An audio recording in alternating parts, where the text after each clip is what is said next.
name is Michael Turner. I'm 61 years old, and I never imagined a single small sound could change the course of my life. A faint whimper pulled me toward the dumpster behind a supermarket in Cleveland, where I discovered the tiniest Doberman puppy I had ever seen. So fragile, he looked as if he couldn't survive another hour. His trembling body and pleading eyes seemed to cry out in silence for help. I bent down, lifted him into my hands, and swore I would fight for his life. But as I rushed him to the vet, nothing could have prepared me for the truth waiting to be revealed. It was Cleveland on a late winter evening. The last of the sunset faded, leaving streaks of blue and red-orange painted across the sky. I had always liked that hour, when the city eased after a long day, when the horns quieted and the streets grew calm. But that night, within the quiet, I heard something different. At first it sounded like the rusty hinge of a door or a sparrow crying off-key. But then it came again, thin as a thread, weak as a final breath. A trembling whine, persistent, cutting straight through my chest. I froze in the narrow alley, tilted my head, my heartbeat quickening. I moved carefully toward the dumpsters. The air smelled of burnt plastic and spoiled food carried on the wind. Shadows from the metal bins stretched long beneath the flickering street lamp. And then I heard it clearer, a small cry, faint but steady, like a plea not to be forgotten. I dropped to my knees. On the cold concrete, pressed against a trash bin, was a creature so tiny I almost thought my eyes were playing tricks on me. But no, he was really there. A miniature Doberman puppy, no bigger than my thumb. His body was skin and bone, his belly unnaturally swollen, his coat matted with grime, dried blood, and garbage. He trembled like a leaf in the winter wind, his wide black eyes burning with an unnatural brightness. That gaze pinned me where I knelt, desperation so raw no words could ever match it. My throat tightened. In my life, I had seen comrades fall to bullets. I had watched life slip from my own hands. But never had something this small cut so deep into my heart. I reached out. My fingers shook as they touched the thin, sticky fur clinging to his frail body. At that instant he whimpered, a sound so faint I had to bend close to hear it. Tiny paws scraped at my finger, as if begging me not to leave him. "Dear God," I whispered, "you're still breathing." I lifted him gently, cradling him in my palm. I had never held anything so light. He felt like a feather, yet his tiny heart pounded wildly, so fast I feared it might burst. I could see each tremor shuddering through his chest, like fragile knocks at the door of death. "It's all right, little one," I murmured, my voice breaking. "You're safe now. I won't let you be abandoned again." I pressed him to my chest, felt his faint warmth seep through my coat. I searched the shadows for his mother, for other pups, but there was nothing, only darkness, the stench of garbage, and the indifference of the world. Only him, left to die alone. Anger rose sharply inside me, tangled with pain. I didn't know who had thrown him here, but I knew one thing for certain. I would not turn my back. Not tonight. Not ever. I tucked him into my jacket pocket, shaping the fabric into a tiny cocoon. I kept my hand over him, holding him against my heart. His trembling slowly softened, giving way to faint but steadier breaths. Every step I took felt urgent, as if even one delay could cost him his life. In my head, one promise repeated itself over and over. As long as you're breathing, I'll keep fighting. I rushed back to my small apartment in Cleveland, my heart pounding as if that whimper still echoed through the dark alley. For years, the place had been quiet, cold, lifeless, just the way it is when you live alone too long. But that night, every step I took up the stairwell rang out fast and urgent, like the ticking of a countdown clock. The moment I switched on the living room light, I pulled open my coat. The little one lay curled inside, body shrunken, eyes glazed. I set her down on the wooden table, and the warm lamp above revealed the truth in full. In that instant, I went cold. Across her belly, in the paper-thin skin, were small surgical cuts, once stitched, now torn open and inflamed. Worse still, faint markings showed like a serial number etched into her flesh. I had no doubt. She wasn't just a stray. She was a victim of experiments. I staggered back, my hands trembling. Memories from my years in the service came flooding in. Bodies turned into test subjects, the inhuman trials defended in the name of research. Never did I think I'd one day see the same scars carved into a puppy, and not just any breed. A Doberman, born to be strong, proud, noble, now reduced to something trembling, no bigger than the palm of my hand. I sank into a chair, pressing both hands over my face. God, what have they done to you? A faint whimper pulled me back. I leaned close, my hand trembling as I set it near her head. She turned weakly, pressing against my finger, her dark eyes burning with a strange light. They seemed to say, "Don't leave me. I still want to live." Pain rose sharp in my chest. Anger, helplessness, sorrow mixing into one silent vow. "Listen, little one," I whispered, voice breaking. "I've seen people cast aside, treated as if they weren't worth saving. And I swore I'd never stand by again. From this moment, you're not a number. You're a life. And I will fight for you." I grabbed my old first aid kit, cleaned away the dried blood, and gently dressed the wounds.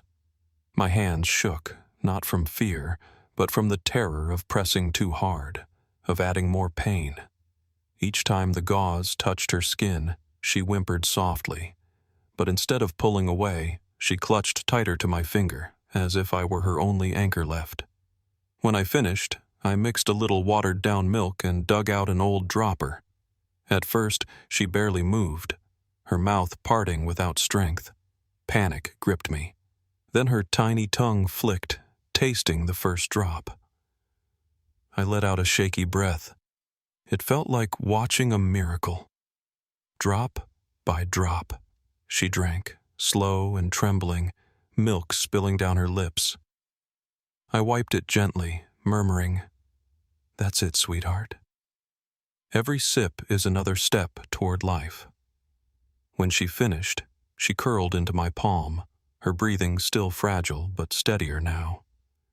I placed her inside a cardboard box lined with my old flannel shirt, tucked a warm bottle beside her to mimic a heartbeat. She pressed close, tiny legs twitching, finally sinking into warmth like it was the first shelter she had ever known. I sat down hard beside the box, eyes fixed on her. Time blurred, broken only by the tick of the wall clock and the faint rhythm of her breath. I didn't dare close my eyes. And then, staring into those eyes of hers, the truth struck like ice. She wasn't just abandoned. She had been manufactured, tested, and discarded when she failed to meet someone's standard. A defective product, a piece of trash. I clenched my fists, whispering, "From this day on, you're no number. You're a miracle. And I'll keep you alive." Outside, Cleveland sank deeper into the night. But inside my small apartment, a battle had begun. Between the cold cruelty of indifference and the fragile light of a life worth saving, that night my apartment sank into silence. I leaned back in the wooden chair beside the cardboard box, eyes burning after hours of strain. The little one, Miracle, lay curled inside my old flannel shirt, twitching now and then as if trapped in some terrible dream. Every time she stirred, my heart jumped.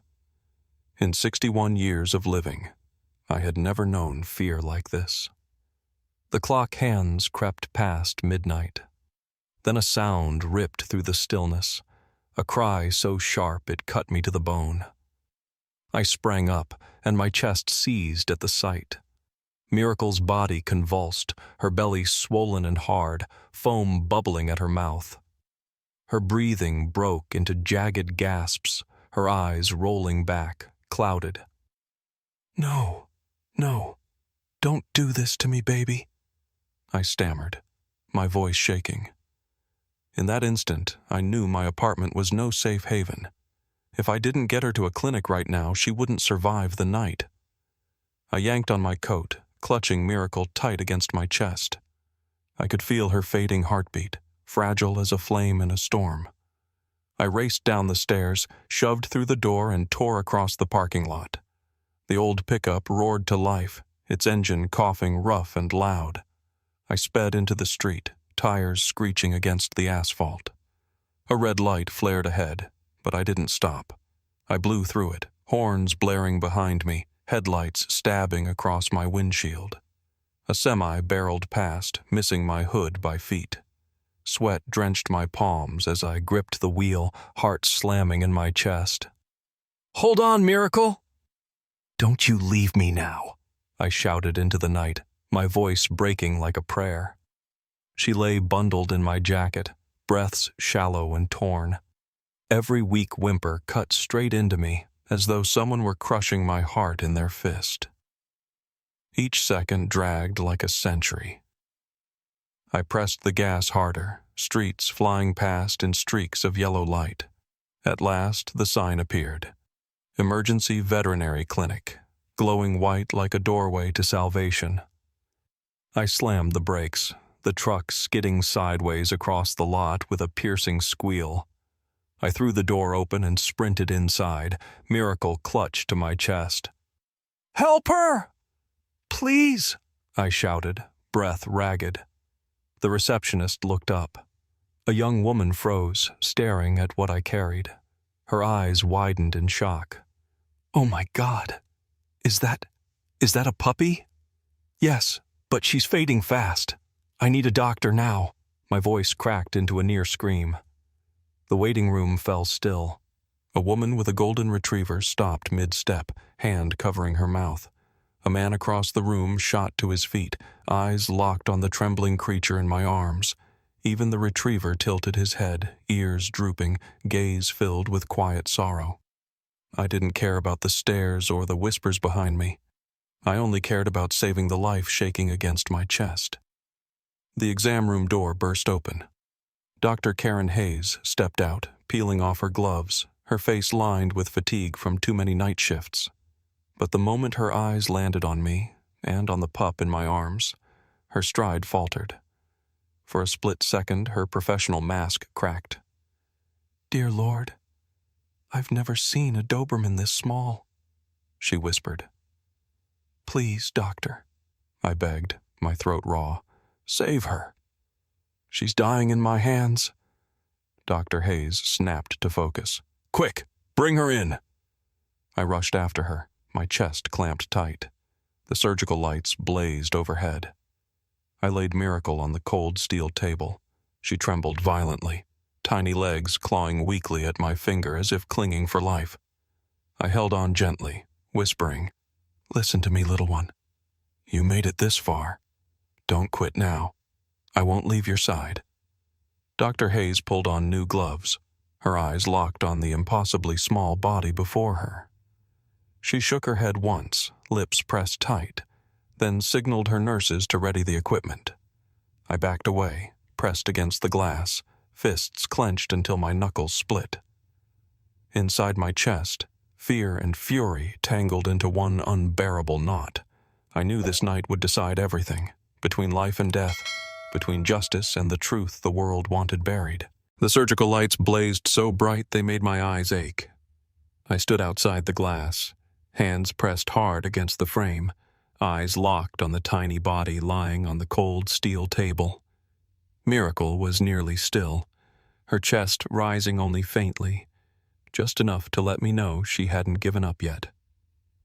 Dr. Karen Hayes pulled on her gloves, her face tight with focus, but steady in her professionalism. She gave a small nod to the nurse and began examining Miracle inch by inch. I saw her pause at the belly, her brow furrowing deep. Her hand trembled for the briefest moment before she motioned for a syringe. I couldn't take it. I pushed through the door. "What is it, doctor? Is she going to make it?" Dr. Hayes looked up, eyes behind her shield flashing with conflict. "Michael, I've been doing this for more than 20 years, and I've never seen anything like this. Look at the old incisions, the faint markings on her stomach. This wasn't an accident. This is the result of an experiment." The words hollowed me out. I had suspected it, but hearing it spoken aloud crushed my chest. I looked from Miracle back to Doctor. "Hayes, experiment? You mean they used her for implants?" "Yes," she said slowly, grimly. "The scars show she was opened up for organ implantation or reproductive manipulation. With her size, I'm certain she was part of an illegal breeding trial. I also found stimulant chemicals in her blood, things no normal puppy should ever have inside." Her words sliced through me like blades. I remembered the battlefield, remembered men turned into specimens. And now, here in the heart of America, I was staring at the same cruelty carved into a dog so small, most would think she wasn't even worth saving. "My God," I whispered. "They threw her away. Just because she didn't meet their standard?" Dr. Hayes pulled off her goggles and sighed. "Michael, if you want to save her, we don't have much time. The internal damage is already taking her down. We'll have to operate immediately to remove the necrotic tissue and stop the infection. But I need to be honest. The chance of survival is razor thin." I looked at Miracle. She stirred weakly, one tiny paw stretching toward the doctor's glove, as if she understood every word. I saw it in her eyes begging not to be abandoned again. I turned to Dr. Hayes, voice trembling but steady. "Do it, Doctor. I don't care how slim the odds are. She's fought this far, and I won't let her die in silence. If there's even a shred of hope, I choose surgery." Dr. Hayes nodded firmly, resolve hardening in her eyes. "All right. Then we fight with her." She signaled the team. Nurses rushed to ready the anesthesia and instruments. The room burst into motion, the lights overhead glaring brighter against the table. I was gently ushered out, the door swinging shut, leaving me alone in the hallway, heart hammering like a war drum. I stood there, fingers locked tight, head bowed. The images spun in my mind. The alley's darkness, the moment Miracle gripped my finger. The steady beeping of monitors reached me from beyond the door, each note stabbing into me like a blade. I closed my eyes and whispered like a prayer. "Listen to me, little one. I promised you. As long as you breathe, I'll keep fighting. Hold on, don't give up. Tonight, we'll make it through together." And in that moment, I understood. I wasn't just saving Miracle. She was saving me.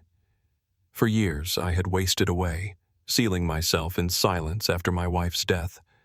But now, standing in that cold hallway, my heart pounded with more life than it had in years, all because of a tiny creature battling the dark. The operating room door sealed tight, white light spilling through the cracks like a border between life and death. And I knew.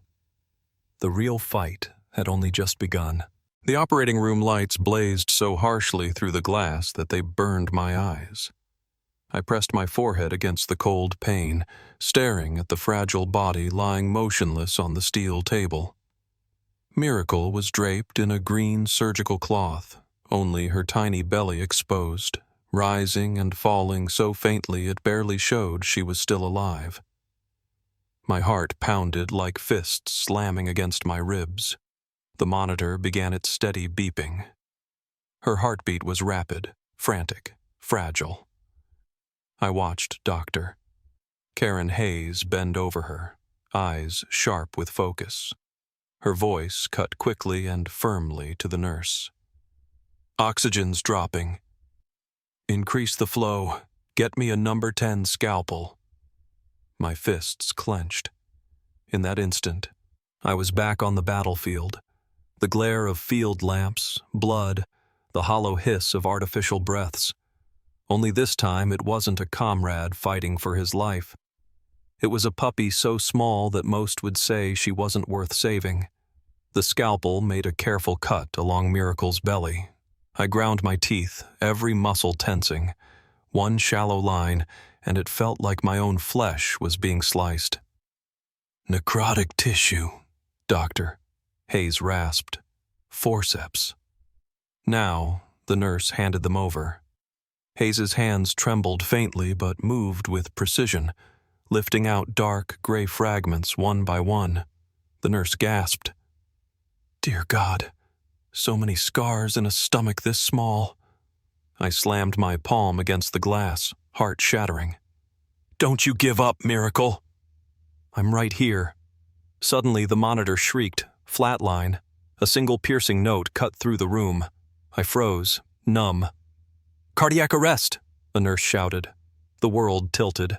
A second felt like a century. I hammered on the glass, voice cracking into a scream. "Do you hear me, Miracle? I won't let you leave me now. I promised you. If you're still breathing, I'll keep fighting. Come back." Dr. Hayes clenched her jaw, pressing her fingertips against Miracle's chest in rapid, tiny compressions. Sweat streaked down her face. The monitor flickered. Then a beep. Another. The line jumped back. The whole room seemed to hold its breath, then release in relief.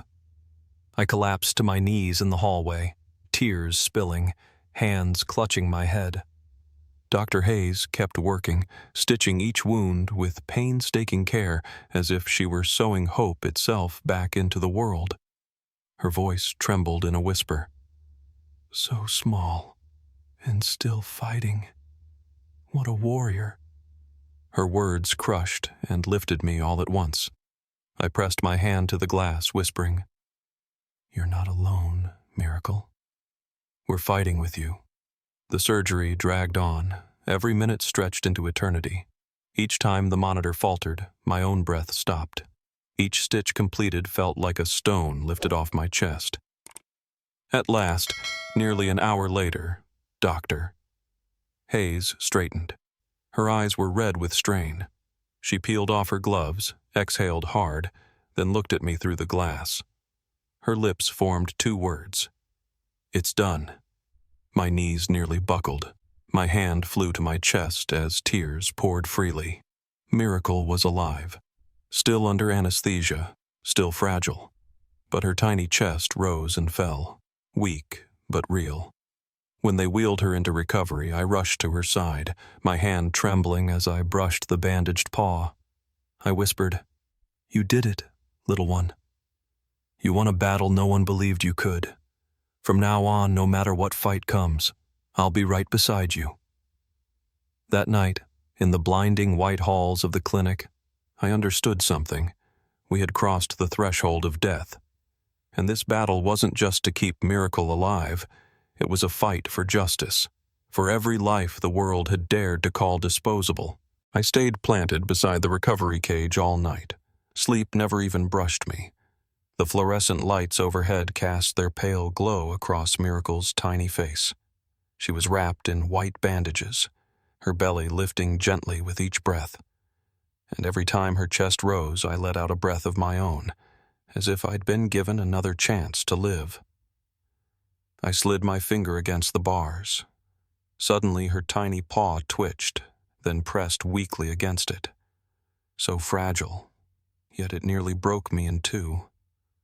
That small gesture was like a promise. I'm still here. I'm still fighting. I sat there until morning. Dr. Karen Hayes walked in, her eyes shadowed after the long surgery. She looked at Miracle, then at me. "She's past the critical stage. Now it's just a matter of whether she's strong enough to recover. I nodded, unable to take my eyes off her. Dr. Hayes, thank you. But I have to ask, what can we do to stop the people who did this from ever doing it again? She hesitated, then reached into her coat and pulled out a small plastic bag. Inside was a thin metal fragment etched with numbers. I removed this from her stomach. It's a tracking chip, proof of experimentation. Michael, you need to take this to the police. I closed my hand around the chip like I was holding my own heart. For years, I had avoided trouble, kept my head down. But this time, I knew silence wasn't an option. The next morning, I called an old friend, Tom Grady, a Cleveland police officer, once my brother in arms. When I told him, his voice dropped low. Michael, you're holding the key to breaking an illegal experiment ring. We've had tips, but no evidence. Tonight, we move hours later. The news broke. Police raided an underground facility on the outskirts of town. They found dozens of dogs scarred just like Miracle. The sound of panicked barking, the terror in their eyes, filled the TV screen in the clinic's waiting room. I clenched my fists until veins bulged. That night, I was called in as a witness. In the interrogation room, I set the chip on the table. This isn't theory. This is proof that they used innocent lives as test subjects. Miracle. She's the living witness. The investigator nodded, determination hardening his gaze. Mr. Turner, your testimony will be the key to putting them on trial. When I returned to the recovery room, Miracle's eyes were open. She looked around, her dark pupils faint but aware. I bent close, slipped my finger against the bars again. She lifted her paw, trembling, and reached for me.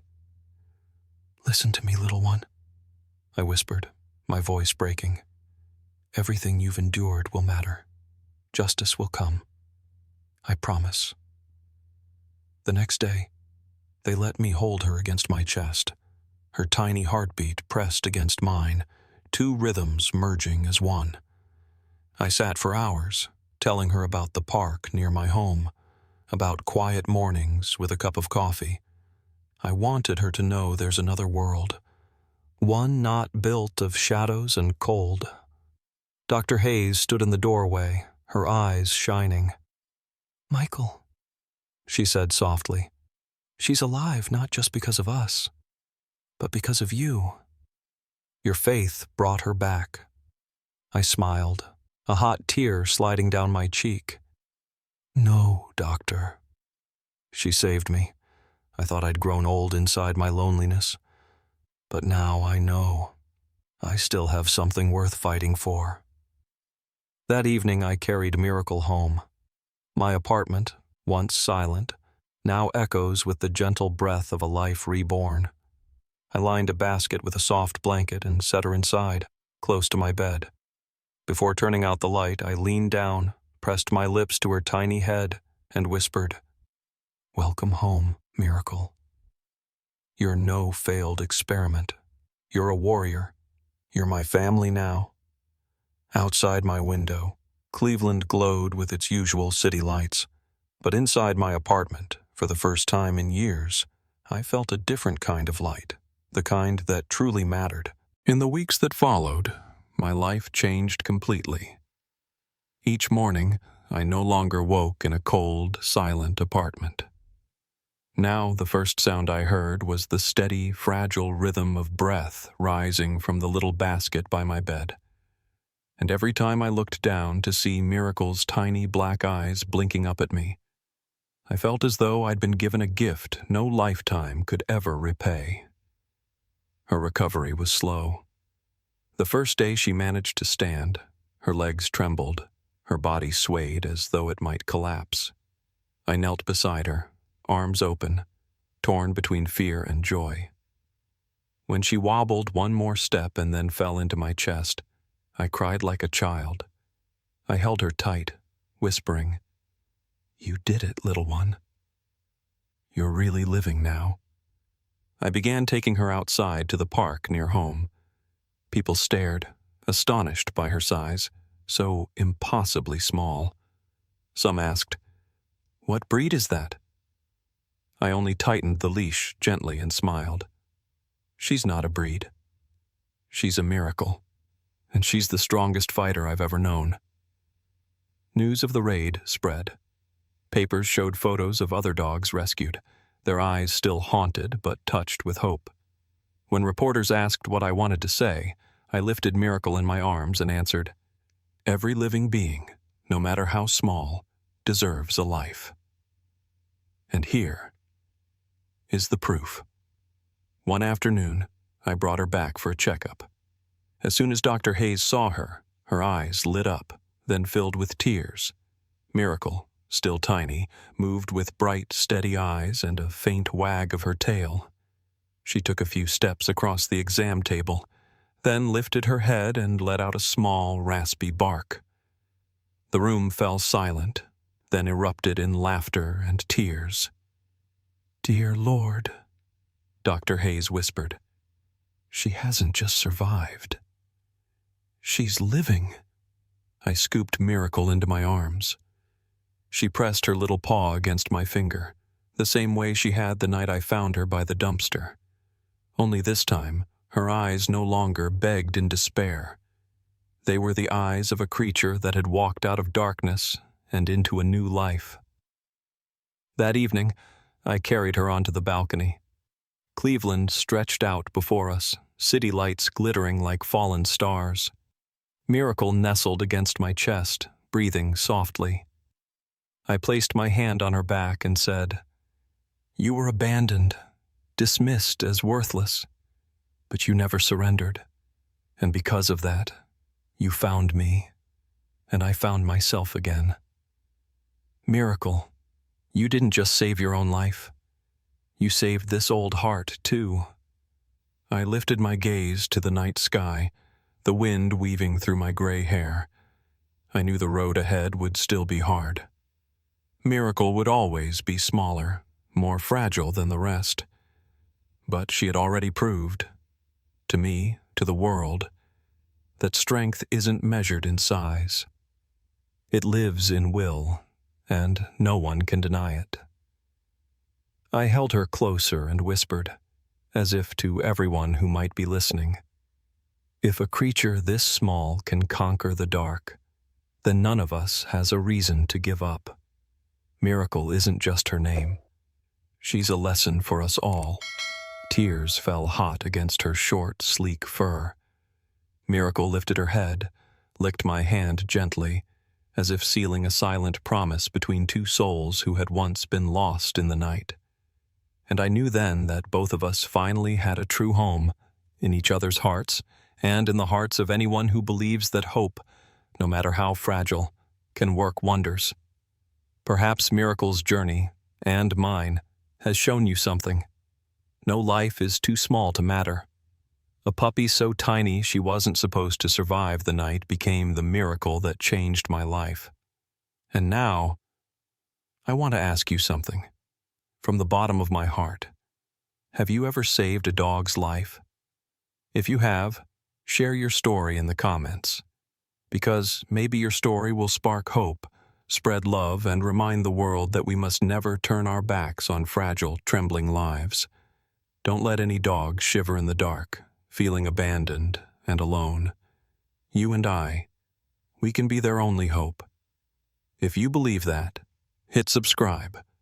Let's build a home together, where every rescue story isn't just tears, but the shining light of miracles.